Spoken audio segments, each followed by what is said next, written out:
നമസ്കാരം. ശരീരഭാരം കുറയ്ക്കുവാൻ സാധിക്കുമെന്ന് അവകാശപ്പെട്ടുകൊണ്ട് യൂട്യൂബ് വീഡിയോയിൽ കണ്ട മരുന്ന് കഴിച്ച 19-കാരിക്ക് ദാരുണാന്ത്യം. തമിഴ്നാട്ടിലെ മധുരയിലാണ് ഈ ദാരുണ സംഭവം അരങ്ങേറിയിരിക്കുന്നത്. മീനമ്പൽപുരത്തെ കലയരസി എന്ന കോളേജ് വിദ്യാർത്ഥിനിയാണ് ശരീരഭാരം കുറയ്ക്കുവാൻ വെങ്ങാരം അഥവാ ബോറോക്സ് വാങ്ങി കഴിച്ചത്. പിന്നാലെയാണ് ആരോഗ്യ പ്രശ്നത്തെ തുടർന്ന് മരണം സംഭവിച്ചത്. ജനുവരി 16 യൂട്യൂബ് വീഡിയോ കണ്ട വിദ്യാർത്ഥിനി പ്രദേശത്തുള്ള മരുന്ന് കടയിൽ നിന്നും വെങ്ങാരം വാങ്ങുകയായിരുന്നു. പിറ്റേന്ന് രാവിലെ ഇത് കഴിച്ചതിനെ തുടർന്ന് കടുത്ത ഛർദിയും വയറിളക്കവും ഉണ്ടാവുകയായിരുന്നു. ആരോഗ്യനില ഗുരുതരമായതോടെ വീട്ടുകാർ പെൺകുട്ടി അടുത്തുള്ള സ്വകാര്യ ആശുപത്രിയിൽ പ്രവേശിപ്പിച്ചുവെങ്കിലും 16-ാം തീയതി വൈകിട്ടോടെ 19-കാരിയുടെ ആരോഗ്യനില മോശമാവുകയായിരുന്നു. ഇതോടെ പെൺകുട്ടിയെ സർക്കാർ ആശുപത്രിയിൽ എത്തിച്ചെങ്കിലും ജീവൻ രക്ഷിക്കാനായില്ല. സംഭവത്തിൽ പെൺകുട്ടിയുടെ പിതാവ് പോലീസിൽ പരാതി നൽകി. പോലീസ് കേസ് രജിസ്റ്റർ ചെയ്ത് അന്വേഷണം ആരംഭിച്ചിട്ടുണ്ട്. യൂട്യൂബ് വീഡിയോ കണ്ടുകൊണ്ടാണ് ഇത്തരത്തിൽ ഈ വിദ്യാർത്ഥിനി മരുന്ന് കടയിൽ നിന്നും വെങ്ങാരം വാങ്ങിയത്. പിറ്റേന്ന് ഇത് കഴിച്ചതിനെ തുടർന്ന് കടുത്ത ഛർദിയും വയറിളക്കവും ഒക്കെ ഉണ്ടാകുന്നു. തുടർന്നാണ് അടുത്തുള്ള സ്വകാര്യ ആശുപത്രിയിൽ ചികിത്സ തേടിയതെങ്കിലും വൈകിട്ടോടെ മരണം സംഭവിക്കുകയായിരുന്നു. സർക്കാർ ആശുപത്രിയിൽ എത്തിച്ചെങ്കിലും പെൺകുട്ടിയുടെ ജീവൻ രക്ഷിക്കാൻ കഴിഞ്ഞില്ലെന്നാണ് കുടുംബം പറയുന്നത്. തുടർന്ന് പെൺകുട്ടിയുടെ പിതാവ് പോലീസിൽ പരാതി നൽകുകയും കേസ് രജിസ്റ്റർ ചെയ്യുകയും ചെയ്തു. തടി കുറയ്ക്കുവാൻ യൂട്യൂബ് നോക്കി 3 മാസം തണുത്ത ജ്യൂസ് മാത്രം കുടിച്ചൊരു 17-കാരന് മരണം സംഭവിച്ചതും ഈ അടുത്തു തന്നെയാണ്.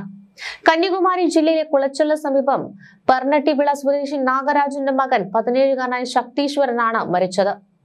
+2 കഴിഞ്ഞ വിദ്യാർത്ഥി കോളേജിൽ ചേർന്നതിന് മുൻപായി ശരീരഭാരം കുറയ്ക്കുന്നതിനായാണ് യൂട്യൂബിൽ നോക്കി ഭക്ഷണക്രമത്തിൽ മാറ്റം വരുത്തിയിരുന്നതായി മാതാപിതാക്കൾ പറയുന്നത്. ഭക്ഷണക്രമത്തിൽ മാറ്റം വരുത്തുന്നതിന് മുൻപ് കുട്ടി മെഡിക്കൽ വിദഗ്ധരെയോ പോഷകാഹാര വിദഗ്ധനെയോ സമീപിച്ചിട്ടില്ലെന്നും കുടുംബം ഡോക്ടർമാരോടും പോലീസിനോടും വ്യക്തമാക്കി. ഇവരുടെ മൊഴി പ്രകാരം 3 മാസത്തോളം മറ്റ് ഭക്ഷണം ഉപേക്ഷിച്ച് ജ്യൂസ് മാത്രമായിരുന്നു ഈ 17-കാരൻ കഴിച്ചിരുന്നത്. ശരീരഭാരം വേഗത്തിൽ കുറയ്ക്കുന്നതിനായി മകൻ ചില നിർദ്ദിഷ്ട മരുന്നുകൾ കഴിച്ചിരുന്നുവെന്നും കൂടാതെ അടുത്തിടെ വ്യായാമം ചെയ്യുവാൻ ആരംഭിച്ചതായും കുടുംബം പറയുന്നുണ്ട്. തുടർന്ന് കുട്ടിക്ക് പെട്ടെന്ന് ശ്വാസതടസ്സം അനുഭവപ്പെടുകയും വീട്ടിൽ കുഴഞ്ഞു വീഴുകയുമായിരുന്നു. ഉടൻ തന്നെ അടുത്തുള്ള സ്വകാര്യ ആശുപത്രിയിൽ എത്തിച്ചുവെങ്കിലും ജീവൻ രക്ഷിക്കാൻ കഴിഞ്ഞില്ല.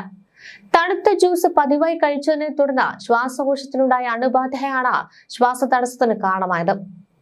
ഈ 2 മരണങ്ങളും നമ്മെ ഒരുപാട് ഗൗരവത്തോടെ കാണേണ്ട മുന്നറിയിപ്പുകളാണ് നൽകുന്നത്. യൂട്യൂബിലോ സോഷ്യൽ മീഡിയകളോ അടിസ്ഥാനമാക്കി മരുന്നുകളോ ഭക്ഷണക്രമങ്ങളോ പരീക്ഷിക്കുന്നത് അതീവ അപകടകരമാണെന്നാണ് ഈ സംഭവം നമ്മോട് പറയുന്നത്. ശരീരഭാരം കുറയ്ക്കുക എന്നത് വേഗത്തിൽ ചെയ്യേണ്ട ഒരു കാര്യമല്ല. അതിന് മെഡിക്കൽ വിദഗ്ധരുടെയും പോഷകാഹാര വിദഗ്ധരുടെയും ഒക്കെ നിർദ്ദേശം അനിവാര്യമാണ്. ബോറോക്സ് പോലുള്ള രാസവസ്തുക്കൾ ഉപയോഗിക്കുന്നത് ജീവന് തന്നെ ഭീഷണിയാകാം. പ്രത്യേകിച്ച് കുട്ടികളും കൗമാരക്കാരും ഇത്തരം ഓൺലൈൻ കണ്ടന്റുകളുടെ ഇരകളാകാതിരിക്കുവാൻ മാതാപിതാക്കളും അധ്യാപകരും ജാഗ്രത പാലിക്കേണ്ടത് കൂടിയാണ്. കുട്ടികളോടും യുവാക്കളോടും പറയാനുള്ളത്, നിങ്ങളുടെ ശരീരം ലൈക്ക് കിട്ടാനുള്ള ഒരു പരീക്ഷണമല്ല. വേഗത്തിൽ വണ്ണം കുറയ്ക്കണമെന്ന സമ്മർദ്ദത്തിൽ തെറ്റായ വഴികൾ തിരഞ്ഞെടുത്താൽ തിരിച്ചു വരാനാകാത്ത നഷ്ടമാകും ഫലം.